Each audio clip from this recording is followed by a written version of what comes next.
Masih kosong, bisa diisi. Silakan dipercepat, 10 menit lagi kita mulai.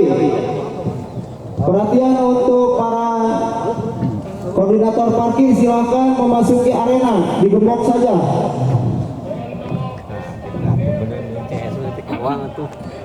Ini ketika khotib sedang menyampaikan ceramah, khususnya untuk ibu-ibu, tidak membuka mukena. Untuk para bapak tidak merokok. Yang lainnya silakan mengkondusifkan diri. Nahmaduhu wa nasta'inuhu wa nastaghfiruh wa na'udzu billahi min syururi anfusina wa min sayyiati a'malina may yahdihillahu fala mudilla lahu wa may yudlil fala hadiya lahu. Asyhadu an la ilaha illallah wa asyhadu anna Muhammadan abduhu wa rasuluhu allazi la nabiyya wa la rasula ba'da, amma ba'd. Faqala Allah ta'ala azza wa jalla fi kitabihil karim, a'udzu billahi minasy syaithanir rajim. Ya ayyuhallazina amanu taqullaha haqqa tuqatih wa la tamutunna illa wa antum muslimun. Wa qala Allah ta'ala aidan,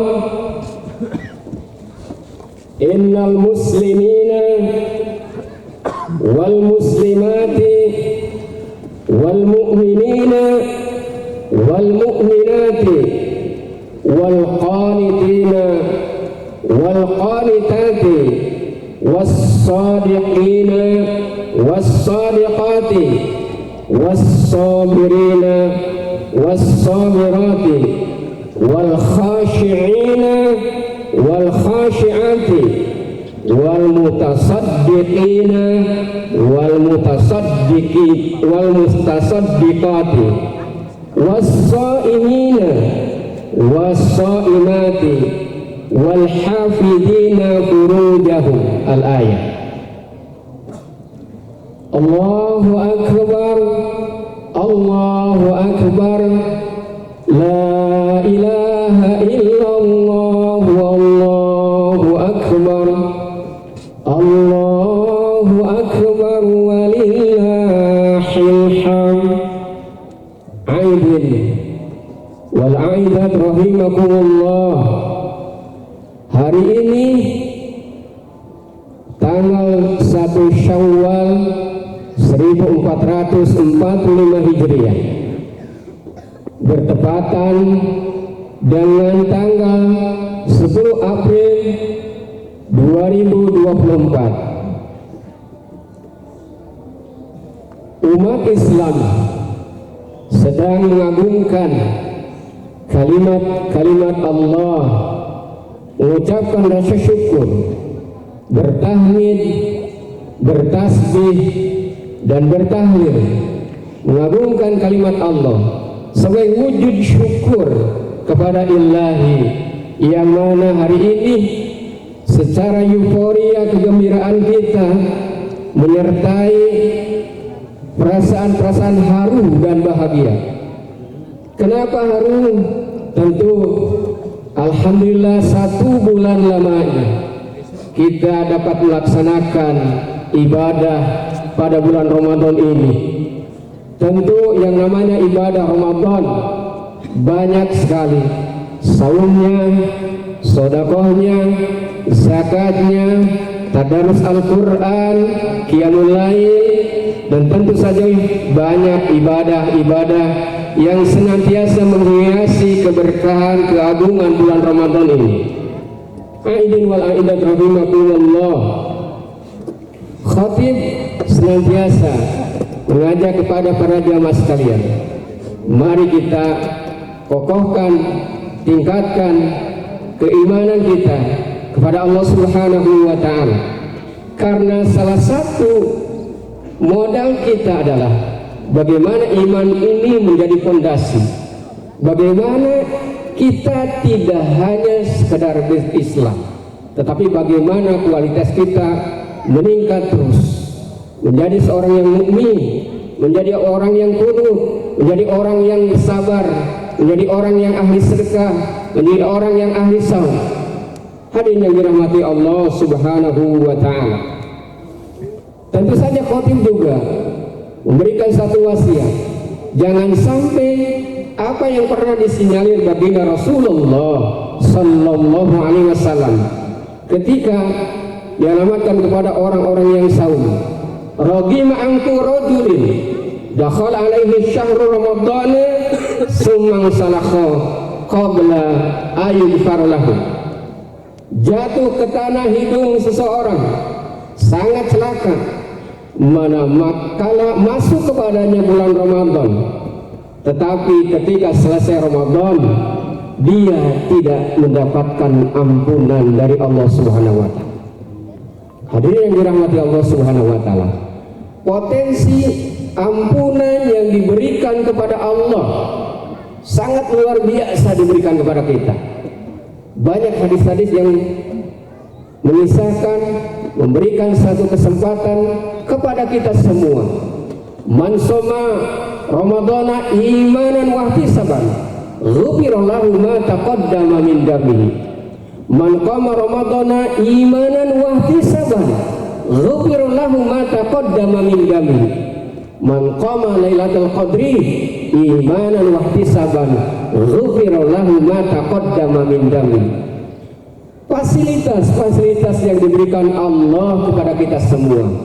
Lalu kita flashback ke belakang, adakah dari ketiga potensi yang diberikan Allah itu kita semua dapat meraih itu kesempatan, atau justru kita lapor semuanya, kita lewat semuanya? Kalau semua potensi yang diberikan Allah itu untuk peluang penghapus dosa, kita lewat semua, jangan-jangan sebagaimana yang disinyalir baginda Rasulullah, rogima ampu rojuli, celaka sekali orang-orang yang masuk kepadanya Ramadan, tetapi ketika selesai Ramadan dia paling hebat, dia paling ribut, dia paling ewu-ewu dengan Ramadan, kemudian mempersiapkannya, tahu-tahu keluar Ramadan dia tidak dapat ampunan Allah, rugi sekali. Hadirin yang berbahagia, aidin wal aidat rahimakumullah, salah satu tema khutbah dalam kesempatan ini saya mencoba mengangkat sebuah tema 10 tahapan peningkatan kualitas seorang muslim. Hal ini tentu saja semoga menjadi inspirasi buat kita semua, bahwa kita, identitas kita tidak hanya sekedar muslim. Kalau kita mengaku muslim, mungkin bisa jadi kita tidak sholat, bisa jadi kita tidak saum, bisa jadi kita tidak zakat, bisa jadi kita bukan orang-orang sabar, tapi identitas yang terpampang dalam KTP kita muslim. Maka ini yang harus kita tekankan. Pasca Ramadan harus ada progres kehidupan. Salah satu indikator ibadah itu menjadi ibadah yang mabrur adalah ketika selesai ibadah itu dia jauh lebih baik. Sekali lagi perlu digarisbawahi, mudah-mudahan ini menjadi poin, jadi tagline kita semua. Salah satu indikator ibadah itu mabrur, pasca ibadah itu selesai, maka seseorang jauh lebih baik daripada sebelumnya. Ukuran mabrur bukan ketika dia sedang saum. Ukuran mabrur bukan ketika dia sedang sholat saat itu. Apakah pasca ibadah saum itu dia mampu mengimplementasikan nilai-nilai saum? Apakah ketika sholat dia mampu mengimplementasikan nilai-nilai sholat? Itulah indikator mampu. Maka Quran surat Al-Ahzab memberikan satu tahapan-tahapan bagaimana agar kita memberikan satu peluang untuk bisa melakukan perbaikan. Surat Al-Ahzab, surah ke-33 dalam mushaf Al-Quran, ayat ke-35, Allah Subhanahu wa ta'ala menjelaskan buat kita semua. A'udzubillahi minasyaitonirrajim. Innal muslimina wal muslimati wal mu'minina wal mu'minati wal qanitina wal qanitati was sadiqina was sadiqati was sabirina was sabirati wal khasirina wal khasiati wal mutasaddiqina wal mutasaddiqati was shaimina was shaimati wal hafidina furujahum wal hafidati wa zakarina Allah katsiran wal zakirati a'adallahu lahum maghfiratan wa ajran 'azima. Sababun nuzul ayat ini sebagaimana apabila Rasulullah menegaskan kembali dalam salah satu hadisnya yang diriwayatkan oleh Abdurrahman bin Syaibah an Abdurrahman bin Syaibata qala sami'tu umma salamata zaujan nabi sallallahu alaihi wasallam taqul qultu li nabi sallallahu alaihi wasallam ma lana la nudkaru fil qur'ani kama yudkaru rijal faqala nabi sallallahu alaihi wasallam ya ayyuhan nas inna allaha yaqulu fi kitabihi innal muslimina wal muslimati sampai ayat terakhir. Aidin wal aidat rahimakumullah. Di sini Allah memberikan satu gambaran bahwa apa yang disebut dengan muslimin wal muslimat, muslimin wal muslimat, al-islamu dhahiri bi inqiyadi bi ahkamid dini fi qauli wal a'mal. Islam zahirnya dengan senantiasa mentaati aturan-aturan agama baik dalam ucapan dan perbuatan. Tentu saja dalam beragama itu ada yang nampak kelihatan zahirnya. Seseorang sholat berjamaah nampak kelihatan zahirnya. Seseorang memiliki akhlak terpuji kelihatan dari budi pekertinya, mimik muka yang begitu semeringah kepada orang lain tentu kelihatan. Walaupun tentu saja ada nilai-nilai yang barangkali ranah kita tidak sampai begitu dalam memasuki kalbu seseorang, misalkan kita tidak bisa mengukur sedalam apa hati seseorang. Aidin wal aidat rahimakumullah. Yang kedua, wal mu'minina wal mu'minati, al islamu batini bitasdikit tami wal idda'ani. Islam batinnya dengan penuh keyakinan yang sempurna dan pengakuan yang tulus. Mukmin yang sejati adalah senantiasa memiliki keyakinan yang sempurna sampai ke hati yang paling dalam. Tidak hanya sebatas lip service, tidak sebatas kata-kata mutiara yang keluar begitu lembut, padahal relung hati yang paling dalam kering kerontang dari keimanan. Seorang mukmin yang sejati semestinya dan sejatinya harus sampai imannya itu sampai kalbu.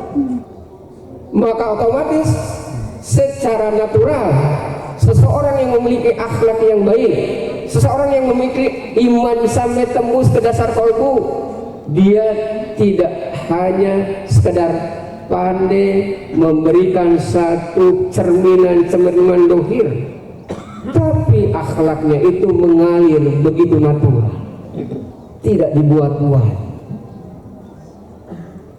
tidak pencitraan. Hadirin yang dirahmati Allah Subhanahu wa Ta'ala, hari ini seringkali kita tertipu bagaimana seseorang kelihatan begitu soleh, kelihatan begitu tawadu, ternyata akhlaknya buruk, ternyata akhlaknya bejat. Ini harus jadi catatan buat kita. Tidak sekedar kita mengaku muslim, tapi ternyata apakah imannya itu sampai ke dasar kalbu? Hadirin yang dirahmati Allah Subhanahu wa Ta'ala. Yang ketiga adalah wal qanitina wal qanitat wa huwa dawamul amal fil hud'in wa tumaninati, fil hudu'in wa tumaninati, mengamalkan ajaran yang terus menerus, mengamalkan ajaran disertai dengan kontinuitas, dawam, berkelanjutan. Kalau kita memiliki akhlak seorang dermawan, maka tentu saja ketika kita berbagi tidak hanya sekedar menunggu himbauan, menunggu ajakan, menunggu perintah, tapi menjadi karakter, menjadi nilai-nilai yang natural, menjadi akhlak yang luar biasa, mengalir begitu saja, tanpa harus dihimbau, tanpa harus diam.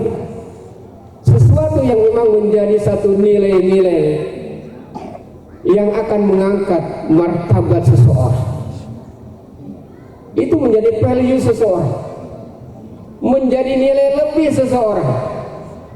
Hadirin yang dirahmati Allah Subhanahu wa Ta'ala, orang-orang yang kunut adalah orang-orang yang senantiasa ibadahnya tidak tergantung situasi dan kondisi.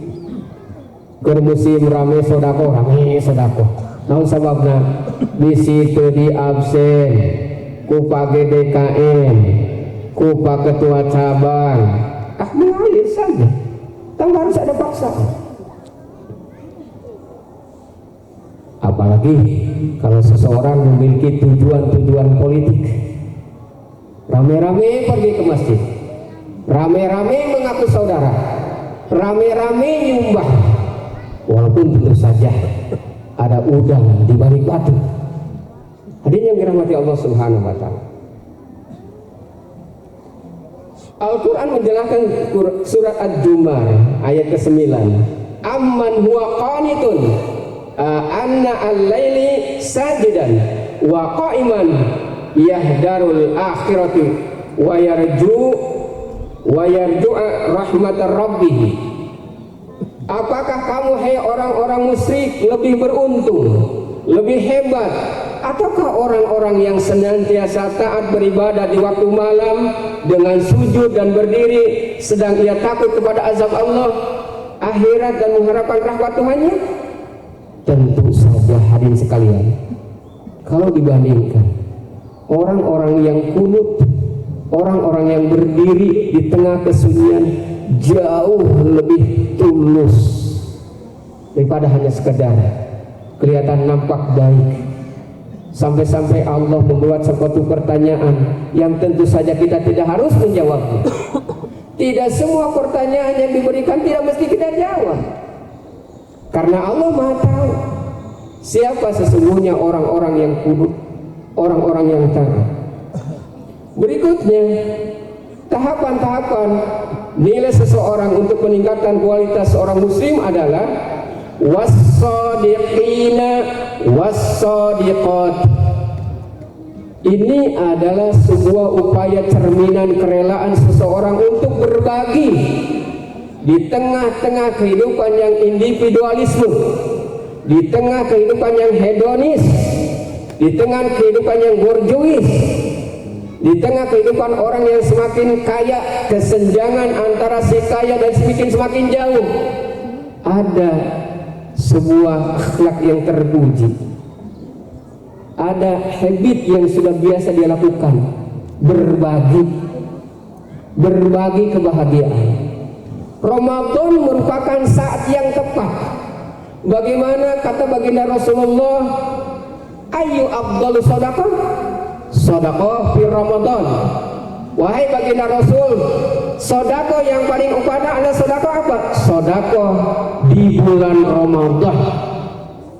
Sedekah yang terbaik adalah sedekah yang mana? Sedekah yang ketika orang benar sangat membutuhkan. Hadirin yang dirahmati Allah Subhanahu wa taala. Akhir-akhir ini bagaimana harga kebutuhan pokok semestinya menoreh lelung hati para agnia yang paling dalam. Harga bahan pokok melambung, beras misal. Kalau orang-orang yang cerdas memiliki kesempatan, inilah saat dia berbagi. Kemudian ada saluran melalui sebuah lembaga, ada saluran melalui momentum zakatul fitri. Selain zakatul fitri, dia keluarkan ada infak dan sedekah, dan dia meyakini bahwa sedekah ini akan mengangkat harkat martabat dia sebagai seorang muslim. Maka tak ayah lagi, inilah sebuah kesempatan untuk berbagi. Hadirin yang dirahmati Allah Subhanahu wa taala, sesungguhnya ketika kita mencoba menggali apa sih hikmahnya Ramadan ini, sehingga Allah betul-betul luar biasa memberikan keberkahan, melipat gandakan pahalanya, seolah-olah yang wajib dilipat gandakan sampai 70 kali, ibadah sunnah dibalas oleh Allah layaknya seperti seorang melaksanakan ibadah wajib. Itu adalah Maha Rahman dan Rahimnya Allah. Semestinya ini adalah sebuah kesempatan.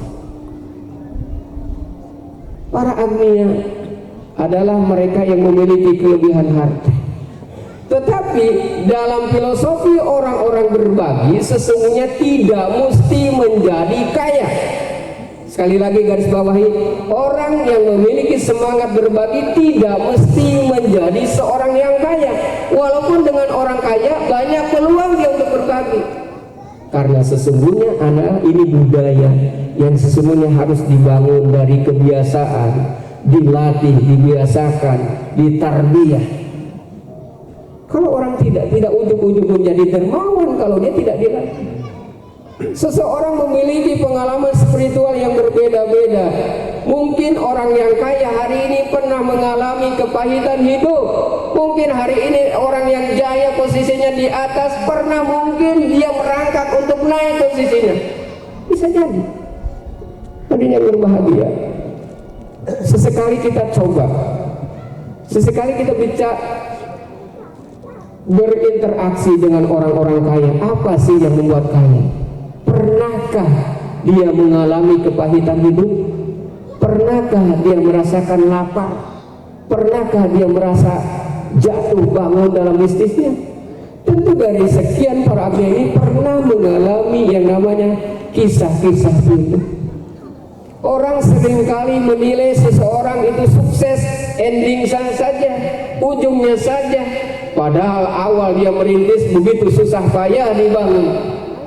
Oleh karena itu tentu saja orang-orang yang memiliki kepedulian bisa jadi hatinya peka, karena dia pernah lapar, karena dia pernah sengsara, karena dia pernah terlunta-lunta, karena dia pernah pahit. Itulah pengalaman-pengalaman yang mengangkat dia sehingga tidak mau lagi menjadi pengalaman-pengalaman yang dulu pahit. Hadirin yang dirahmati Allah Subhanahu wa taala, aidin wal aidat rahimakumullah. Allahu akbar, Allahu akbar, la ilaha illallah, wallahu akbar, Allahu akbar, walillahil hamd. Hadirin yang berbahagia, mudah-mudahan kalaupun tidak sampai tuntas khutbah khotib kali ini, setidaknya ada poin-poin yang sangat perlu diangkat. Bagaimana semangat berbagi, bagaimana kedermawan itu harus terus digelorakan, harus terus diberikan satu penyemangat. Berikutnya hadirin yang dirahmati Allah Subhanahu wa taala, poin yang tidak kalah penting, bagaimana dari buah saum kita selama 1 bulan ini menghasilkan orang-orang yang memiliki karakter sabar, was-sabirina was-sabirati. As-sabru ala makarihi wa tahammulu masyakki fil ada'il ibadati wa tarkil syahwat. Sabar dalam penderitaan dan memikul beban yang berat dalam menunaikan ibadah dan meninggalkan kehendak nafsu. Hadirin yang berbahagia, poin sabar ini menjadi satu ciri karakter bagaimana orang-orang saum ini mampu dia melakukan atau memberikan satu asar positif.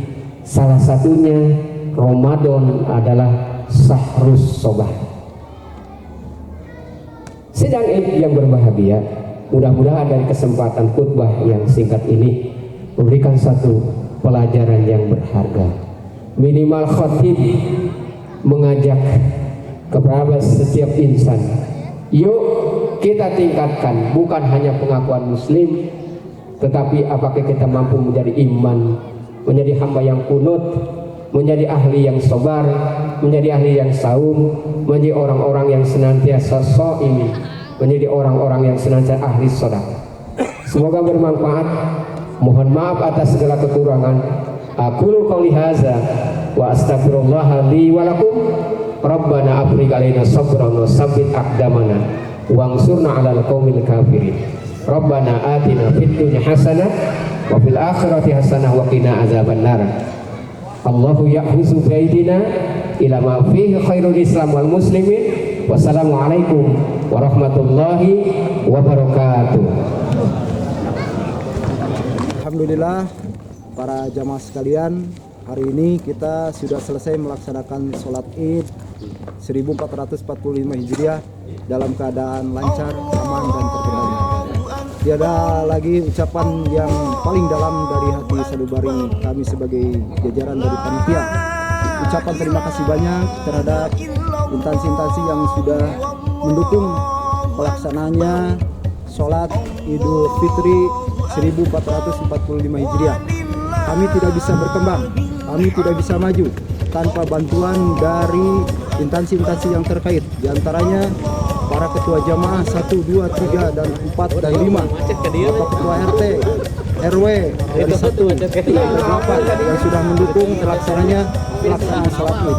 Tidak lupa juga kepada adik-adik kami yang begitu semangat dari pertama menjelajah tempat untuk pelaksanaan sampai akhir. Tidak ada lagi yang bisa saya sampaikan, hanya kata-kata yang bisa saya sampaikan. Jazakallahu khairan katsiran. Assalamualaikum warahmatullahi wabarakatuh.